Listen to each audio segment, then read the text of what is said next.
adik-adik. Selamat pagi adik-adik. Selamat bersekutu kembali di ibadah hari Minggu Persekutuan Pesona GBB Maranatha dan Pasahat bersama Kak Tio Dan kali ya, kita akan bersama-sama memuji memuliakan nama Tuhan dan kita akan mendengarkan sabda firman Tuhan juga tentunya. Meskipun dari mama masing-masing, tapi kita tetap semangat memuji memuliakan nama Tuhan ya. Sebelum kita mulai, mari kita bersatu.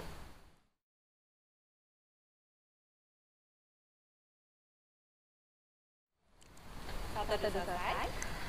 sebelum kita mulai ibadah kita pada pagi hari ini, mari kita menghadap Tuhan dengan menyanyikan dari Kidung Jemaat 314, Pujilah Sumber Hidupmu.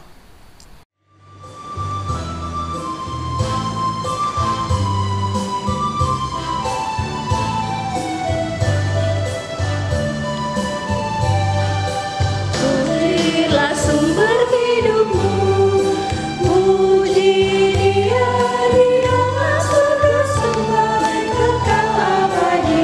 Pujilah sumber hidupmu, pujilah sumber dan berbalasai mengucap syukur bagi Tuhan. Pujilah sumber hidupmu.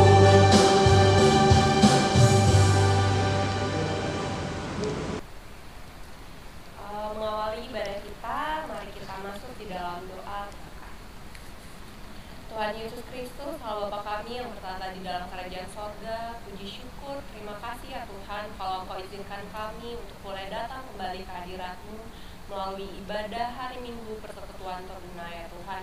Meskipun kami tidak bisa bertatap muka langsung, tapi kiranya ya Tuhan Yesus, Engkau tetap memberkati kami, setiap pribadi kami. Kami hendak memuji membesarkan nama-Mu ya Tuhan, juga mendengarkan sabda firman-Mu sebentar lagi. Engkau urapi kami, karuniakan Roh Kudus-Mu, agar supaya kami boleh mengerti, terlebih kami boleh melaksanakan setiap firman-Mu di dalam langkah kehidupan kami hari lepas hari.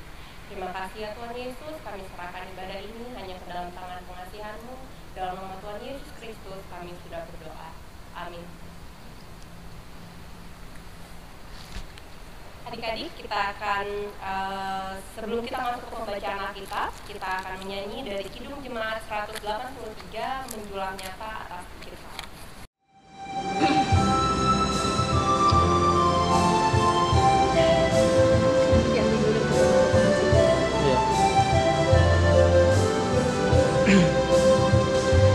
Menjulang nyata atas bukit Kala, terang benderang salib-Mu Tuhanku. Dari sinarnya yang menyala-nyala, memancar kasih agung dan restu.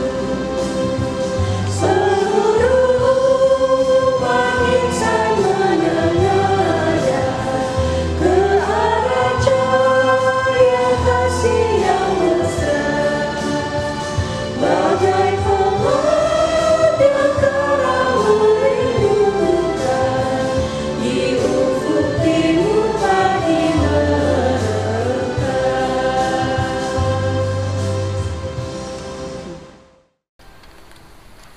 Pembacaan Alkitab kita terambil dari kitab Perjanjian Lama dalam Imamat pasal 1 ayat 1 sampai 9. Baik adik-adik, Alkitab kita sudah terbuka, mari kita membaca dari Imamat 1 ayat 1 sampai 9 yang menyatakan, Tuhan memanggil Musa dan berfirman kepadanya dari dalam kemah pertemuan. Berbicaralah kepada orang Israel dan katakanlah kepada mereka, apabila seorang di antaramu hendak mempersembahkan persembahan kepada Tuhan, haruslah persembahanmu yang kamu persembahkan itu dari ternak, yakni dari lembu sapi atau dari kambing domba. Jikalau persembahannya merupakan korban bakaran dari lembu, haruslah ia mempersembahkan seekor jantan yang tidak bercela. Ia harus membawanya ke pintu kemah pertemuan, supaya Tuhan berkenan akan dia.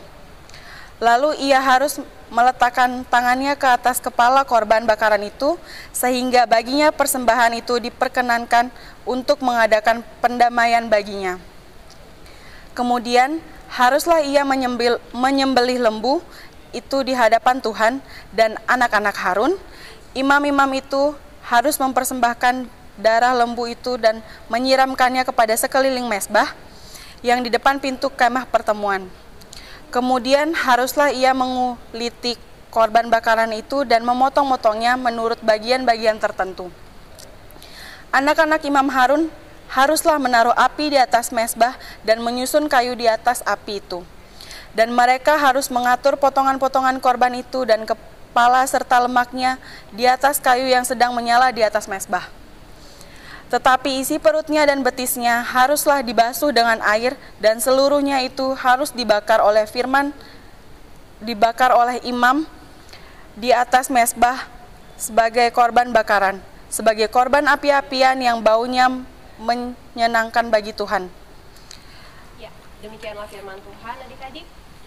Bagi kelas EK, pelayanan firman akan dipimpin oleh Kak Tasya, dan bagi kelas Dwi akan dipimpin oleh Kak Citos.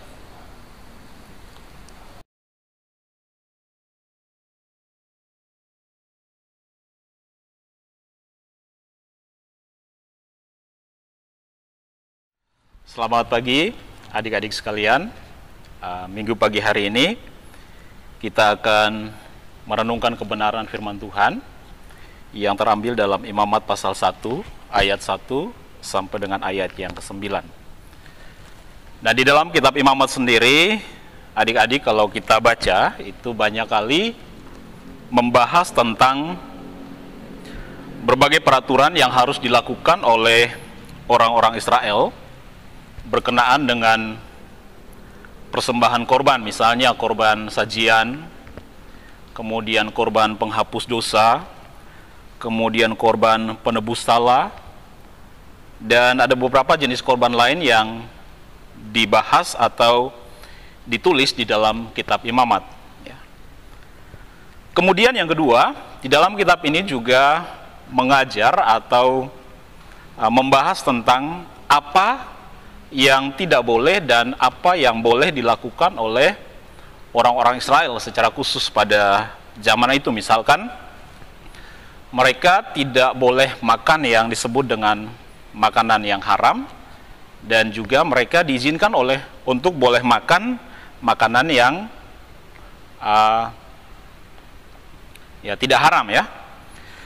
Kemudian yang ketiga, di dalam kitab ini juga mengajar tentang hal-hal yang menyangkut tentang tata laku kehidupan orang-orang Israel. Intinya begini, intinya adalah bahwa semua segi kehidupan orang Israel itu mulai dari dia bangun tidur sampai dia tidur itu diatur secara ketat oleh Allah, secara khusus yang tercatat di dalam kitab Imamat berkenaan dengan agama, ya, hal-hal yang berkaitan dengan seremoni di dalam rumah Tuhan, berkenaan dengan hukum-hukum, ya.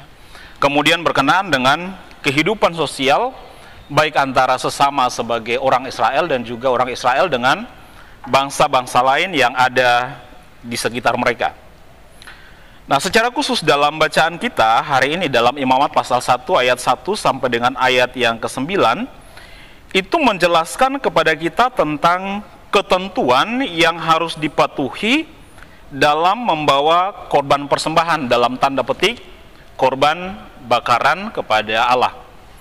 Nah, pertanyaan pertama yang mengarahkan kita untuk kita bisa memahami apa yang kita baca pada pagi hari ini adalah apakah yang dimaksud dengan korban bakaran?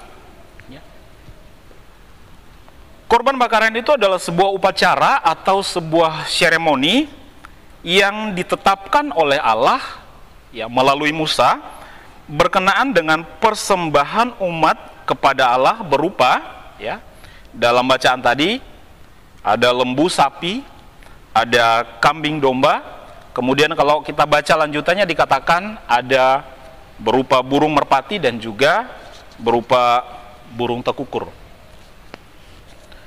Nah, ketika umat datang membawa korban bakaran atau korban persembahan itu tidak boleh sembarangan ya. Tetapi korban itu harus memenuhi syarat-syarat yang sudah ditentukan. Di dalam bagian yang pertama, binatang yang harus dipersembahkan adalah ya jelas tadi dikatakan ada lembu sapi ada kambing domba, kemudian ada burung merpati dan burung tekukur. Kalau merpati dan tekukur itu dikhususkan bagi keluarga yang tidak mampu, ya. Tidak boleh binatang lain selain binatang yang sudah ditentukan oleh Allah. Ini di dalam bagian yang pertama atau syarat yang pertama. Syarat yang kedua, kalau dalam bacaan tadi dikatakan, kita perhatikan secara fisik, dari jenis kelamin yang harus dipersembahkan adalah hewan jantan.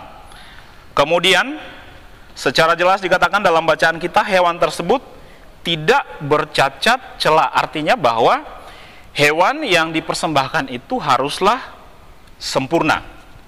Sempurna maksudnya apa?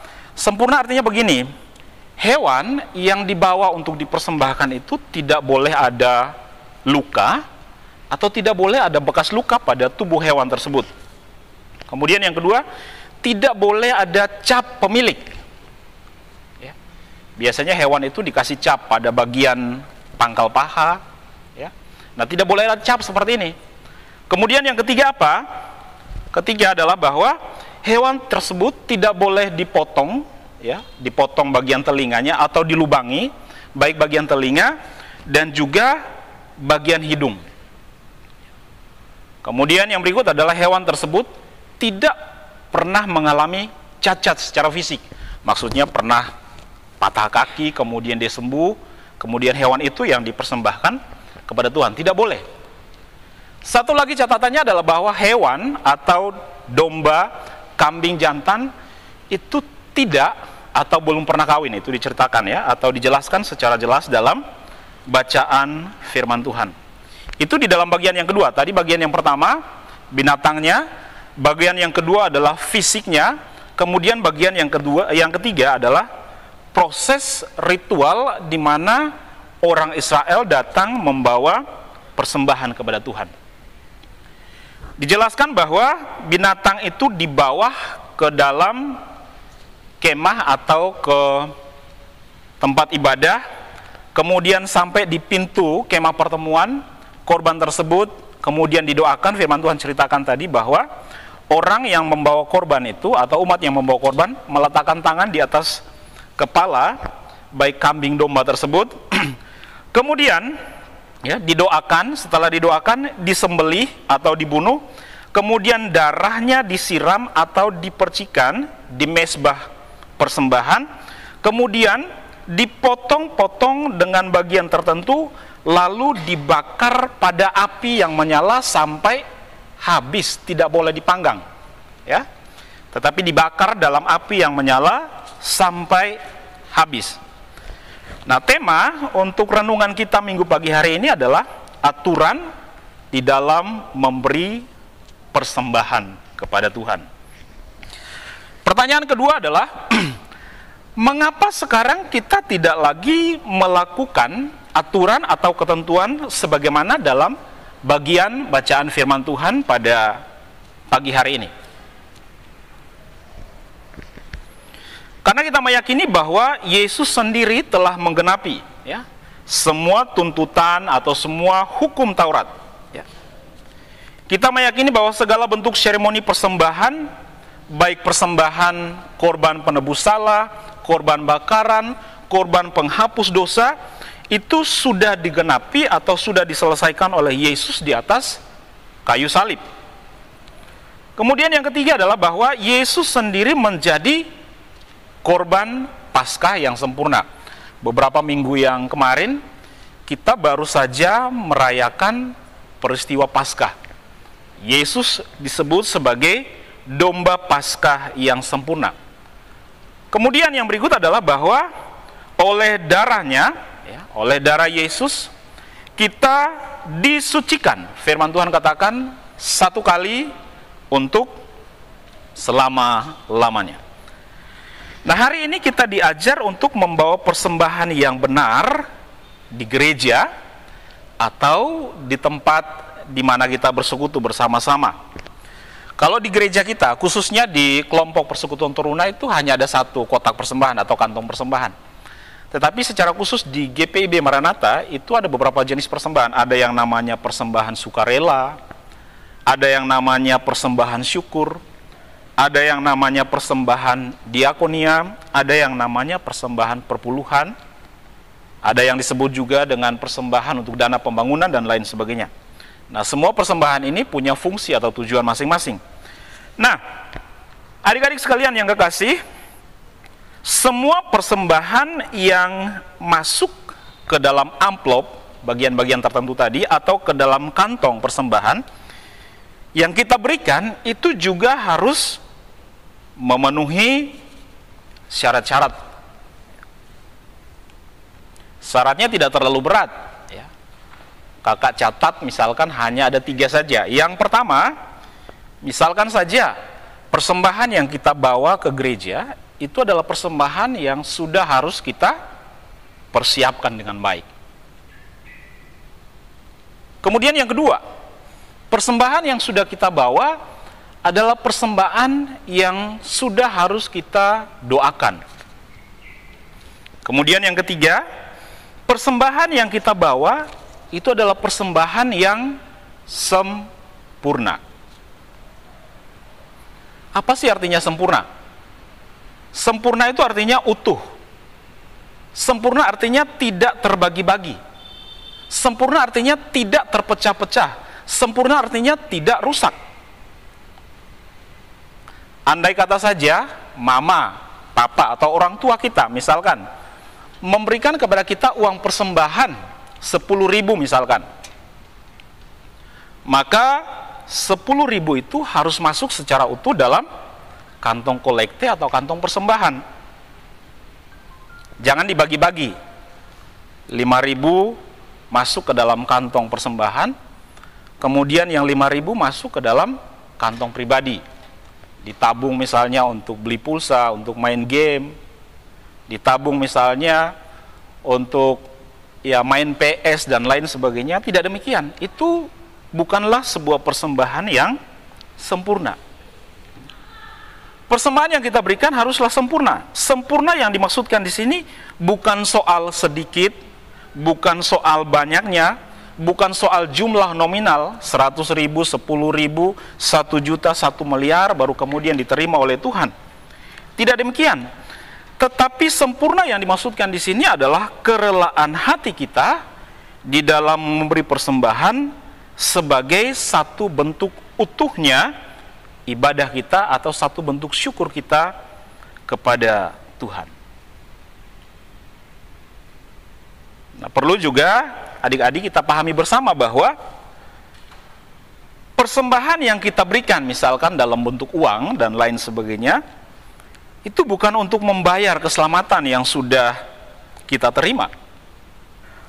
Perlu juga kita pahami bersama bahwa persembahan yang kita berikan sekarang ini atau dewasa ini atau yang setiap hari Minggu kita berikan itu bukan untuk membayar keselamatan yang sudah kita terima, yang sudah diberikan oleh Allah di dalam Kristus Yesus, akan tetapi persembahan yang kita berikan berupa uang di gereja itu merupakan salah satu bukti nyata, tanda syukur kita atas karya keselamatan yang sudah kita terima dari Allah di dalam Kristus Yesus Tuhan kita. Nah, hari ini kakak akan memberikan kepada adik-adik 2 kesimpulan penting dari renungan yang kita dengarkan hari ini. Yang pertama, ingat baik-baik bahwa sekecil apapun persembahan yang adik-adik berikan itu sangat berguna bagi pelayanan gereja. Sekecil apapun persembahan yang adik-adik berikan, itu sangat berguna bagi pelayanan gereja atau supaya tetap terpeliharanya Injil di tengah-tengah dunia ini. Kemudian yang kedua, setiap persembahan yang kita berikan haruslah kita persiapkan dengan baik.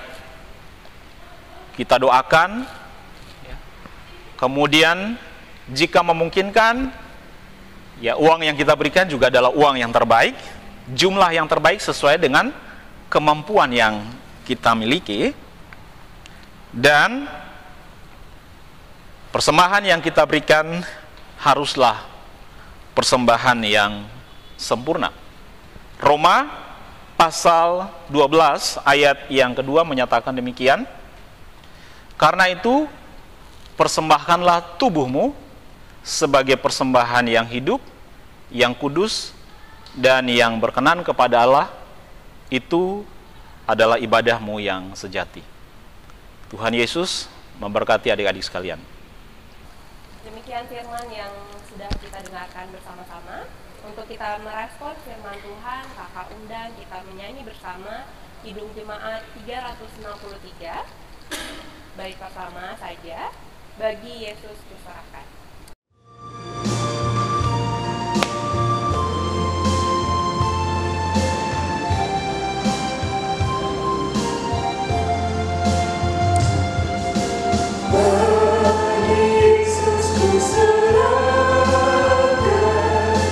Hidupku seluruhnya,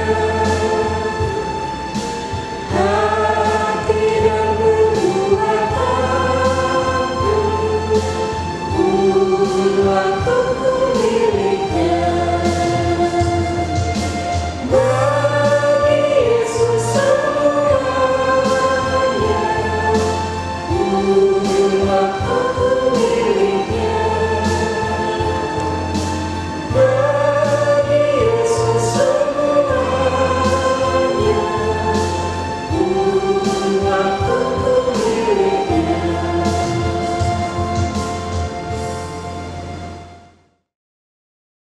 Baik adik-adik, sekarang kita akan masuk dalam doa syafaat yang akan dipimpin oleh Kak Tasya.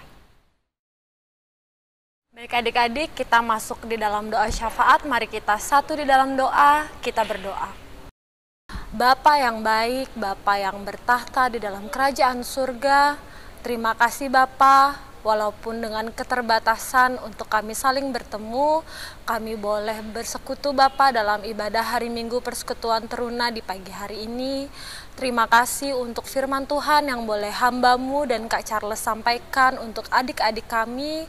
Biarlah Bapa melalui firman Tuhan ini kami boleh belajar untuk memberikan persembahan yang hidup, persembahan yang sejati, persembahan yang berkenan untuk Tuhan saja.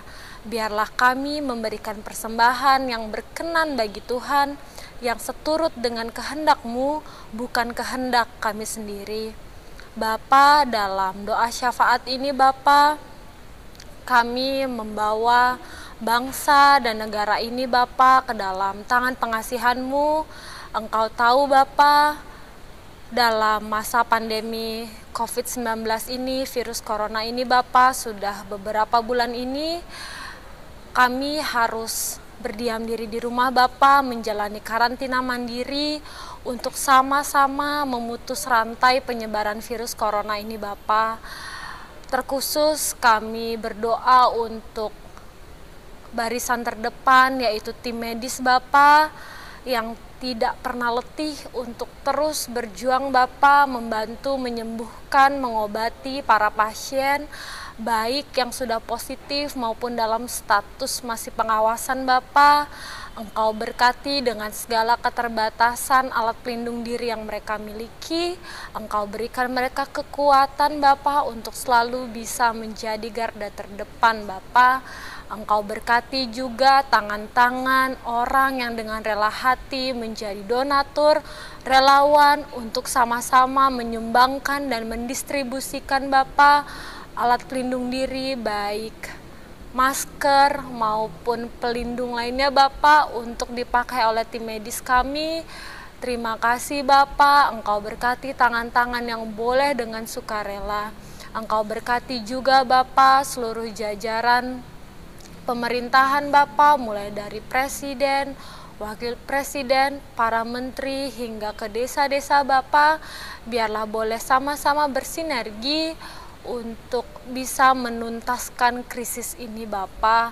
Engkau juga berkati para masyarakat yang terkena efek domino dari pandemi COVID-19 ini Bapa, baik yang dirumahkan, baik yang sudah terkena PHK, ataupun yang akhirnya keterbatasan dengan berbagai kondisinya Bapa. Engkau berkati, biarlah di masa-masa seperti ini kami justru saling menguatkan Bapa, saling membantu satu sama lain. Kami saling bergandengan tangan untuk sama-sama membantu saudara-saudara kami Bapa. Engkau juga berkati di belahan negara lainnya Bapa yang sama mengalami krisis seperti kami ini Bapa. Engkau berkati kami semua. Kami yakin dan percaya Bapa, kami selalu berserah kepadamu saja Bapa. Kami juga berdoa untuk gereja kami terkhusus di GPIB, Maranatha, Denpasar Bapa, dengan keterbatasan dan tetap mengikuti anjuran pemerintah Bapa untuk melaksanakan social distancing. Kami tidak pernah lelah Bapa untuk tetap beribadah kepadamu Bapa, meskipun melalui siaran di rumah saja Bapa, melalui siaran YouTube ini Bapa. Tapi biarlah Bapa, niat kami untuk terus memuji dan memuliakan namamu adalah yang menjadi terpenting dalam hidup kami Bapa. Terima kasih Bapa, kami juga membawa persekutuan Truna dalam doa syafaat ini Bapa. Terima kasih Bapa, pada pagi hari ini kami boleh melaksanakan ibadah hari Minggu persekutuan Truna ini Bapa. Biarlah setiap minggunya kami selaku kakak layan dan juga adik layan Bapa boleh punya kerinduan untuk sama-sama memuji dan memuliakan namamu. Engkau berkati adik-adik layan kami dimanapun mereka berada Bapa. Jikalau ada adik-adik layan kami yang minggu ini belum bisa bergabung dalam ibadah hari Minggu persekutuan Truna ini Bapa, biarlah Engkau boleh ketuk pintu hati mereka supaya minggu depan mereka boleh bersama-sama bersekutu dengan kami Bapa untuk sama-sama memuji dan memuliakan namamu. Kami juga menyerahkan kehidupan adik-adik layan kami Bapa, baik dalam kehidupan di pendidikannya, di mana mereka sekarang juga harus melaksanakan kegiatan belajar mengajar dari rumah Bapa. Biarlah Bapa mereka boleh tetap tekun belajar sehingga boleh mereka memberikan hasil yang baik dari pendidikan mereka. Engkau berkati juga dalam kehidupan pergaulan mereka Bapa, dan Engkau juga berkati mereka dalam kehidupan pelayanan mereka di gereja Bapa. Biarlah Bapa mereka boleh tumbuh menjadi adik-adik, anak-anak Tuhan yang takut akan Tuhan. Biarlah adik-adik kami boleh memberikan diri mereka untuk siap dibentuk oleh Tuhan saja. Tidak lupa Bapa, kami juga mau berdoa untuk kedua orang tua kami Bapa. Kami berterima kasih untuk kondisi kedua orang tua kami yang masih penuh dengan berkat Tuhan yang luar biasa. Segala pergumulan biarlah mereka boleh menyerahkannya ke dalam tangan Tuhan saja. Biarlah Tuhan yang boleh pimpin setiap langkah kedua orang tua kami. Ampuni kami Bapa jikalau kami belum menjadi anak yang dengar-dengaran kepada kedua orang tua kami. Terima kasih Bapa. Kami juga mau berdoa untuk janda, duda, fakir miskin, serta anak-anak terlantar.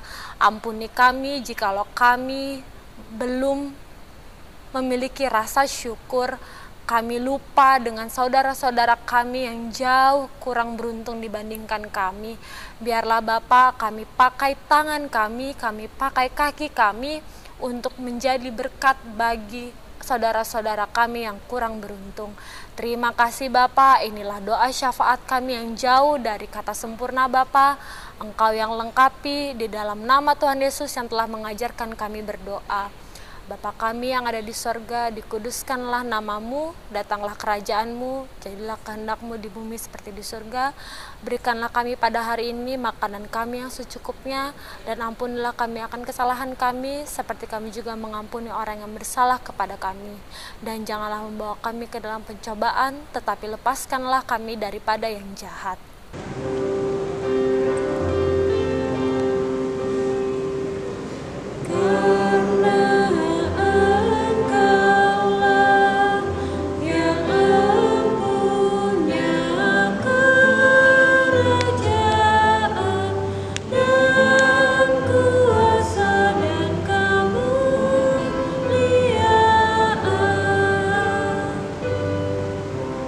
Sampai selama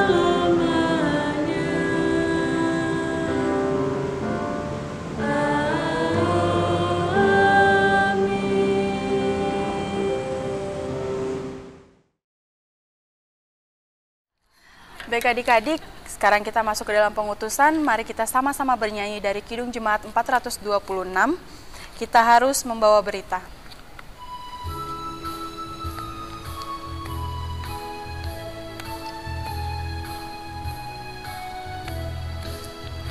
Kita harus membawa berita pada dunia dalam gelap tentang kebenaran dan kasih dan damai yang menetap, dan damai yang menetap. Karena gelap jadi remang pagi dan remang jadi siang terang, kuasa Kristus kan nyatalah, ramani dan cemerlang.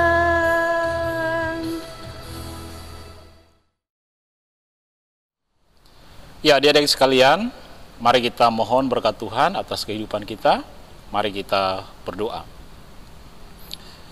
Kiranya kasih karunia dari Allah Bapa pencipta langit dan bumi, dari Tuhan Yesus Kristus yang menjadi juru selamat kami, dan di dalam persekutuan dengan Roh Kudus menyertai dan memberkati kami sekalian, secara khusus bagi adik-adik layan yang ada di rumah mulai dari hari ini sampai Maranatha Tuhan datang kembali. Amin.